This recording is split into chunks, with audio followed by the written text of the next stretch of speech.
வாழ்க வளமுடன், சுகம் சூழ்க. நற்பவி நற்பவி நற்பவி இறைவனோடு இணைந்திருப்போம்.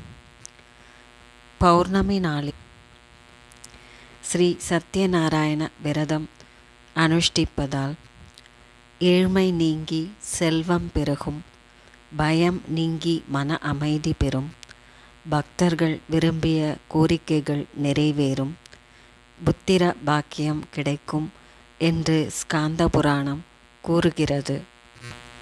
பெருமாள் எத்தனையோ வடிவங்களில் அருள் செய்கிறார். இவற்றில் சத்யநாராயண ரூபம் மிகவும் உன்னதமான ஒன்றாகும்.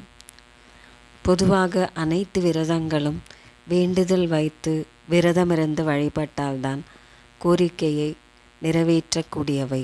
ஆனால் சத்யநாராயண பூஜை என்பது கோரிக்கை வைத்து அந்த வேண்டுதல் நிறைவேறிய பிறகு இறைவனுக்கு நன்றி செலுத்தும் விதமாக செய்வதாகும். சத்யநாராயண பூஜை மந்திரத்தை உச்சரிக்கும் போது வீட்டில் வளர்ச்சி உண்டாகும், வெற்றி உண்டாகும், மங்களங்கள் பெருகிக்கொண்டே இருக்கும் என்கிறார்கள் பக்தர்கள். நல்ல வேலை கிடைப்பதற்கும், பணப்பிரச்சனை தீர்வதற்கும், நோய்கள் தீருவதற்கும், குழந்தை பாக்கியம் பெறுவதற்கும் மற்றும் என்ன கோரிக்கை நிறைவேற வேண்டும் என்றாலும் சத்யநாராயண பூஜை செய்தால் அனைத்து கோரிக்கைகளும் நிறைவேறும். சத்யநாராயண பூஜை என்பது ஸ்ரீமன் நாராயணனே இந்த பூஜையை இந்த முறையில் செய்து என்னை வழிபட்டால் அவர்கள் வேண்டிய வரங்கள் சத்தியமாக கிடைக்கும் என சொல்லி எடுத்த ரூபந்தான் சத்யநாராயண வடிவம். ஸ்ரீமன் நாராயணனால் சொல்லப்பட்ட விரதம் என்பதால் சத்யநாராயண விரதம் மிகவும் சிறப்பானதாகும். சத்யநாராயண பூஜை செய்ய விரும்புபவர்கள் முதலில் தங்களுக்கு என்ன வேண்டுதல் நிறைவேற வேண்டும் என்று அதை சொல்லி வேண்டிக் கொள்ள வேண்டும். அந்த வேண்டுதல் நிறைவேறியவுடன் சத்யநாராயண விரதம் இருக்க துவங்கி பூஜைகளை செய்ய ஆரம்பிக்க வேண்டும். ஒருமுறை சத்யநாராயண விரதம் இருக்க துவங்கிவிட்டால் வாழ்நாள் முழுவதும் அதை கண்டிப்பாக கடைபிடித்தே ஆக வேண்டும் என்பதுதான் இந்த விரதத்தின் முக்கியமான விதி. இந்த விரதத்தால் கிடைக்கும் பலன்கள் பெரியது என்பதால் இந்த விரதத்தின் விதிகளும் பெரியதாக இருக்கும். அனைத்து நாட்களிலும் சத்யநாராயண பூஜை செய்வதற்கு ஏற்ற நாட்கள் என்றாலும் பௌர்ணமி, அமாவாசை, அஷ்டமி, துவாதசி, சங்கராந்தி, தீபாவளி ஆகிய நாட்களில் இந்த பூஜையை செய்வது மிகவும் சிறப்பான பலன்களை தந்தருளும்.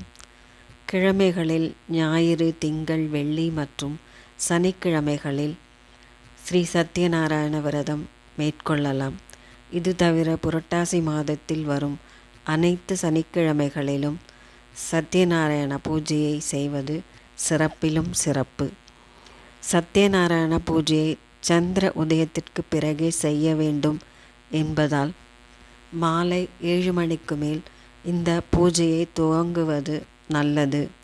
மாதந்தோறும் வரும் பௌர்ணமி நாட்களில் சத்யநாராயண பூஜையை செய்ய முடியாதவர்கள் மற்ற நாட்களை பயன்படுத்தி அவற்றில் இந்த பூஜையை செய்யலாம். அனைத்து நலன்களையும் அருளும் ஸ்ரீ சத்யநாராயணரின் திருநாமங்கள். ஓம் அனந்தநாதா போற்றி, ஓம் அயோத்தி ராஜா போற்றி, ஓம் அச்சுதா போற்றி, ஓம் அழகர்மலை அழகா போற்றி, ஓம் அனந்த சயனா போற்றி, ஓம் அனந்தாயா போற்றி, ஓம் ஆலிலை கண்ணா போற்றி, ஓம் ஆதிசேஷா போற்றி, ஓம் ஆதித்யா போற்றி, ஓம் லக்ஷ்மிவாசா போற்றி போற்றி, ஓம் கார்வண்ணா போற்றி, ஓம் காளிங்க நர்த்தனா போற்றி, ஓம் கருடவாகனனை போற்றி, ஓம் கோவிந்தா போற்றி, ஓம் கோபாலா போற்றி, ஓம் கோவர்த்தனா போற்றி, ஓம் கோகுலவாசா போற்றி, ஓம் கேசவா போற்றி, ஓம் மாதவா போற்றி, ஓம் மதுசூதனா போற்றி, ஓம் மலையப்பா போற்றி, ஓம் மாயவா போற்றி, ஓம் முகுந்தா போற்றி, ஓம் பத்மநாபா போற்றி, ஓம் பரமாத்மா போற்றி, ஓம் பரபிரம்மா போற்றி போற்றி.